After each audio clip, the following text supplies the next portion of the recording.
Hi friends, good morning. నా పేరు Srikanth. Particular ఈ క్లాస్లో మనం ఫనెల్ చార్ట్ గురించి తెలుసుకుందాం.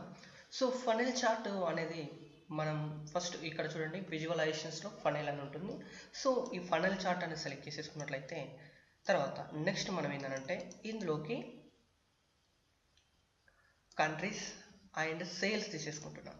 సో కంట్రీస్ అండ్ సేల్స్ తీసుకోగానే ఈ ఫనెల్ చార్ట్ ఏం చేస్తుందంటే పైన మనకు ఒకటి వచ్చేస్తుంది, కన్వర్జన్ లేబుల్ అంటారు. సో ఈ కన్వర్జన్ లేబుల్ అనేది 100%గా తీసుకుంటుంది.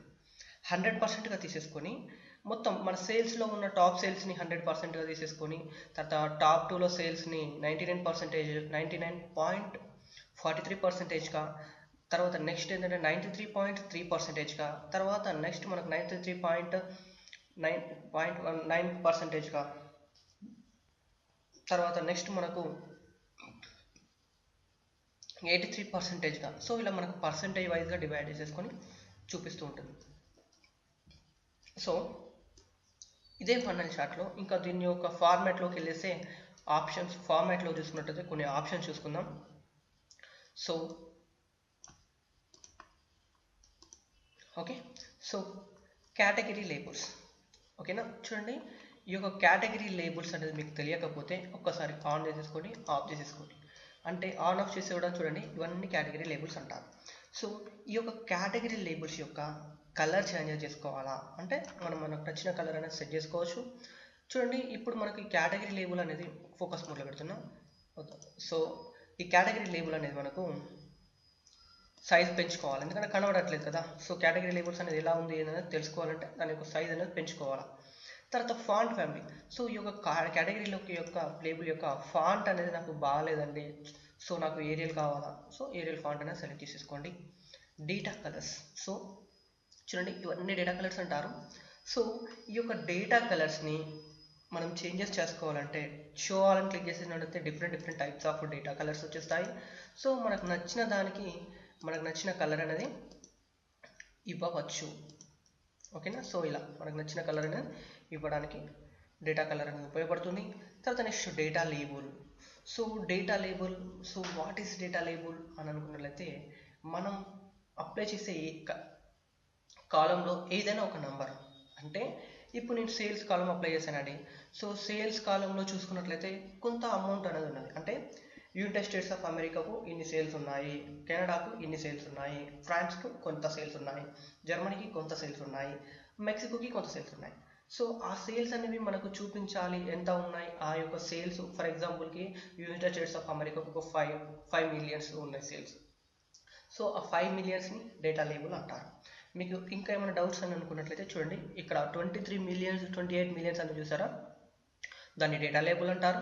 ఒకసారి ఇది ఎక్స్పాండ్ చేసేసుకొని చూడండి, నాకు ఇప్పుడు ఆ డేటా లేబుల్ స్టైల్ అనేది నాకు పర్సంటేజ్ వైజ్ కావాలా. సో పర్సంటేజ్ వైజ్గా చూపిస్తూ ఉంటుంది. ఓకేనా, చూడండి పర్సంటేజ్ వైజ్గా చూపిస్తుంది. లేదు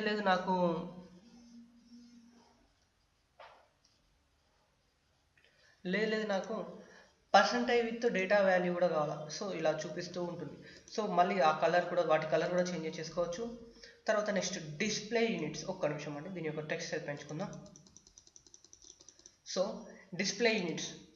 సో డిస్ప్లే యూనిట్స్ అంటే ఏంటి అంటే ఈ 25 మిలియన్స్ 24.89 మిలియన్స్ వీటిని అన్ని డిస్ప్లే యూనిట్స్ అంటారండి. సో ఈ యొక్క డిస్ప్లే యూనిట్స్ అనేటివి నాకు డిస్ప్లే యూనిట్స్ అనేది నాకు మిలియన్స్లో కావాలి, థౌజండ్స్లో కావాలి అన్నప్పుడు 1000లో సెలెక్ట్ చేసుకుంటే 1000స్లో చూపిస్తూ ఉంటుంది. లేదంటే నాకు బిలియన్స్లో కావాలంటే బిలియన్స్లో చూపిస్తుంది, ట్రిలియన్స్ అంటే ట్రిలియన్స్. కానీ నేను మాత్రం మీకు చెప్పేది ఏంటంటే మీరు ఒకనొక టైంలో జాబ్లో కూర్చున్నప్పుడైతే మాత్రం డిస్ప్లే యూనిట్స్ అనేటివి మీరు డేటాబేస్లో ఉన్నట్టు కావాలనుకున్నట్లయితే నన్ను పెట్టేసుకుంటే నన్ను వస్తుంది. కానీ నేను నా రియల్ టైం ఎక్స్పీరియన్స్లో ఉపయోగించింది చెప్తున్నాను. సో ఆటోని పెట్టుకుంటే ఏమవుతుందంటే మన యొక్క డేటాబేస్లో ఉన్న వాల్యూని ఇక్కడ తీసుకొచ్చినప్పుడు ఆటోమేటిక్గా మనం చూపించే విజువలైజేషన్స్కి సెట్ అయ్యే విధంగా సెట్ చేసి ఉంటుంది. అంటే ఒకవేళ ఆటోమేటిక్గా అంటే ఇక్కడ మిలియన్స్ అని ఉంది. సో ఈ మిలియన్స్లలో డాటా అనేది నీట్గా కనబడుతుంది కాబట్టి మిలియన్స్లో చూపిస్తుంది. లేదా థౌజండ్స్లో కావాలనుకో డైరెక్ట్ 1000 అని చూపిస్తుంది, ఆటోగా ఫిక్స్ చేసుకొని చూపిస్తూ ఉంటుంది. సో ఆటోని సెలెక్ట్ చేసుకుంటే బాగుంటుంది. తర్వాత వాల్యూ డెసిమల్ ప్లేసెస్ అంటే ఈ యొక్క 20.5 పాయింట్ పక్కన 03 చూసారా, ఇవన్నీ డెసిమల్ వాల్యూ ప్లేసెస్ అంటారు, డెసిమల్ ప్లేసెస్ అంటారు. సో ఇవి తీసేయాలా. నాకేంటంటే అక్కడ ఒకటే రావాలన్నప్పుడు నేనేం చేస్తున్నానంటే ఒక్కటే డిస్ప్లే చేస్తున్నాను. చూడండి ఒకటే వచ్చేసింది. సో నాకు అది ఒకటి కూడా వద్దు అనుకుంటే 0 పెట్టేసుకోండి. ఓకేనా. లేదు నాకు ఇంకెక్కువ కావాలన్నప్పుడు ఇంకెక్కువ కూడా సెట్ చేసుకోవచ్చు, లేదంటే తక్కువ చేసేసుకోవచ్చు. ఓకేనా. తర్వాత నెక్స్ట్ మనకు పొజిషన్. సో ఈ యొక్క పొజిషన్, లేబుల్ పొజిషన్స్ ఎక్కడ ఉండాలా, ఇన్సైడ్ సెంటర్లో ఉండాలా, అవుట్ సైడ్లో ఉండాలా, అవుట్ సైడ్ ఎండ్లో ఉండాలా, ఎక్కడంటే అక్కడ మనం సెట్ చేసుకోవచ్చు. దాని యొక్క టెక్స్ట్ సైజ్ పెంచుకుంటారా తగ్గించుకుంటారా మీ ఇష్టం. సేమ్ ఫాంట్ ఫ్యామిలీ మనం ఇందాకైతే ఎలాగా ఫాంట్ ఫ్యామిలీ చెప్పేసుకున్నామో సేమ్ అలాగే ఫాంట్ ఫ్యామిలీ ఉంటుందండి. తర్వాత next conversion rate label. Conversion rate label అంటే చూడండి ఇది కన్వర్జన్ రేట్ లేబుల్ అంటారు. సో ఒకసారి ఆఫ్ చేసేసుకొని ఆన్ చేసేసుకోండి, మీకు ఐడియా వచ్చేస్తుంది. ఓకేనా. తర్వాత ఇది ఒకసారి ఎక్స్పాండ్ చేసేసినట్లయితే దాని యొక్క కలర్ చేంజ్ చేసుకోవాలంటే ఇలా కలర్ చేంజ్ చేసుకోవచ్చు. దాని యొక్క టెక్స్ట్ సైజ్ కావాలంటే మనం టెక్స్ట్ సైజ్ పెంచుకొని మనకు నచ్చిన టెక్స్ట్ సైజ్ అనేది ఇవ్వచ్చు. ఫాంట్ ఫ్యామిలీ సేమ్ మళ్ళీ ఇక్కడ దాని యొక్క ఫాంట్ ఫ్యామిలీ కూడా మనం సేమ్ చేంజ్ చేసుకోవచ్చు. టైటిల్ చూడండి ఇక్కడ కనబడుతుంది చూసారా, దీని టైటిల్ అంటారు. సో అది కావాలా వద్దా. సో వచ్చిన తర్వాత ఆ యొక్క టైటిల్ యొక్క ఫాంట్ కలర్ చేంజ్ చేసుకోవడం. తర్వాత నెక్స్ట్ మనకు దాని యొక్క బ్యాక్గ్రౌండ్, దానికి ఒక స్పెసిఫిక్ ఒక మంచి బ్యాక్గ్రౌండ్ ఇచ్చేసుకొని తర్వాత ఆ టైటిల్ అనేది నాకు సెంటర్లో డిస్ప్లే కావాలా. ఓకేనా. చూడండి ఇప్పుడు మనకి టైటిల్ అనేది కనబడట్లేదు. సో మరి టైటిల్ కనబడట్లేదు కాబట్టి దాని టెక్స్ట్ సైజ్ పెంచుకోండి బాగుంటుంది. ఓకేనా. Sales by country. ఓకే. తర్వాత నెక్స్ట్ బ్యాక్గ్రౌండ్. మళ్ళీ పర్టికులర్గా ఈ యొక్క విజువలైజేషన్స్కి బ్యాక్గ్రౌండ్ కావాలంటే ఈ యొక్క బ్యాక్గ్రౌండ్ ఆన్ చేసేసుకున్నట్లయితే మనకు బ్యాక్గ్రౌండ్ వస్తుంది. సో మళ్ళీ బ్యాక్గ్రౌండ్కి కూడా మనకు నచ్చిన కలర్ అనేది ఇవ్వవచ్చు. చూడండి ఇప్పుడు నేను ఒక బ్యాక్గ్రౌండ్కి ఒక కలర్ అప్లై చేసిన, కానీ ఈ యొక్క బ్యాక్గ్రౌండ్ కలర్ ఆల్రెడీ అప్లై అయిపోయింది, కానీ ఇక్కడ కనబడట్లేదు. ఎందుకు కనబడట్లేదు అంటే ట్రాన్స్పరెన్సీ అనేది పెద్దగా ఉంది. సో దీన్ని తగ్గించిన కొద్దీ దాని యొక్క కలర్ థిక్నెస్ అనేది పెరుగుతూ ఉంటుంది ఇలా. ఓకేనా. ఇలా సో కొంచెం మామూలు లైట్ కలర్ ఇచ్చేసుకొని బాగుంటుంది చూడడానికి. తర్వాత నెక్స్ట్ ఇంకా ఇవన్నీ మనకు ఆల్రెడీ తెలిసినవే. అండ్ తర్వాత నెక్స్ట్ జెండర్లో కూడా చూసుకున్నట్లయితే వీడి యొక్క ఎక్స్పోజిషన్ వై పొజిషన్ ఎటు మూవ్ చేయాలి, ఎక్స్పోజిషన్లో వైట్ ప్లేస్లో మూవ్ చేయాలన్నా విడ్త్ ఇలా మనం విడ్త్ తగ్గించుకోవచ్చు, లేదా దీని యొక్క విడ్త్ ఇలా పెంచుకోవచ్చు. సో ఇలా మౌస్ లెఫ్ట్ క్లిక్ తోటి మనం ఇదే బెటర్ అనమాట. ఓకేనా. తర్వాత నెక్స్ట్ మనకు టూల్ టిప్స్. సో ఇలా ఆన్ హోవర్లో కనబడుతున్నాయి చూసారా, వీటిని టూల్ టిప్స్ అంటారు. సో ఈ టూల్ టిప్స్ మొత్తం మనకు 3 టైప్స్ ఉంటాయి. ఓకేనా. 3 టైప్స్ టూల్ టిప్స్ ఉంటాయి.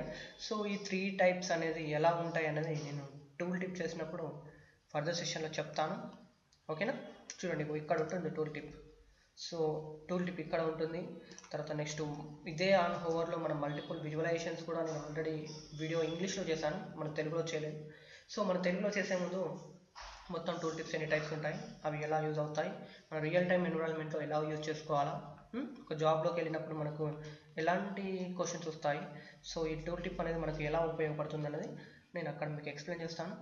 సో ఇప్పటివరకు అయితే మాత్రం ఈ ఆన్ హోవర్లో కనబడే టూల్ టిప్స్ వాటి యొక్క కలర్ కరెక్షన్ ఫాంట్ సైజెస్ మాత్రమే చేంజెస్ చేసుకుందాం. ఓకేనా.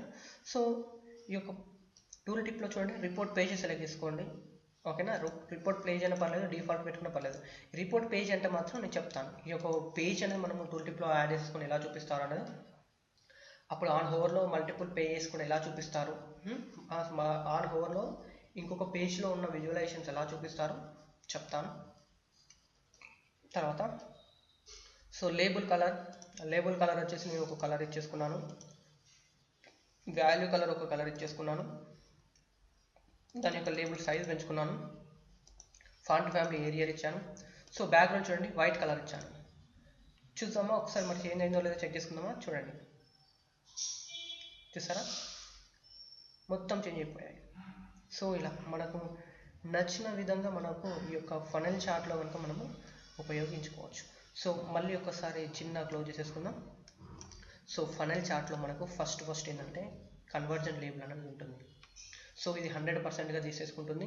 సో ఏదైతే టాప్లో ఉందో 100గా తీసేసుకుంటుంది. టాప్ 2లో తర్వాత దాని యొక్క వాల్యూని బేస్ చేసేసుకొని ఇది ఎంత పర్సెంటేజ్ అవుతుంది, top 3, top 1, top 2, top 3, top 4, top 5.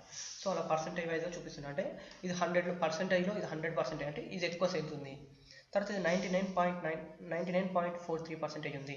So 97.5 ఇలా మనకు డిఫరెంట్ టైప్స్ ఆఫ్ పర్సెంటేజ్ అయితే డివైడ్ చేసేసుకొని ఒక్కొక్క కేటగిరీస్. సో ఈ యొక్క కంట్రీ అనే దాంట్లో కేటగిరీస్ని డివైడ్ చేసేసుకొని సో ఆ కేటగిరీ యొక్క డిఫరెంట్ టైప్స్ ఆఫ్ కేటగిరీస్ చూపించుకుంటూ మనకు చూపించడం జరిగింది. ఓకేనా? సో ఇది అండి సో ఇదండి ఫైనల్ షాట్. నా వీడియో కనుక మీకు నచ్చినట్లయితే తప్పకుండా మా ఛానల్కి సబ్స్క్రైబ్ అయ్యి మరిన్ని క్లాసెస్ చూస్తూ పవర్ బి నేర్చుకోండి. Thank you friends. బాయ్.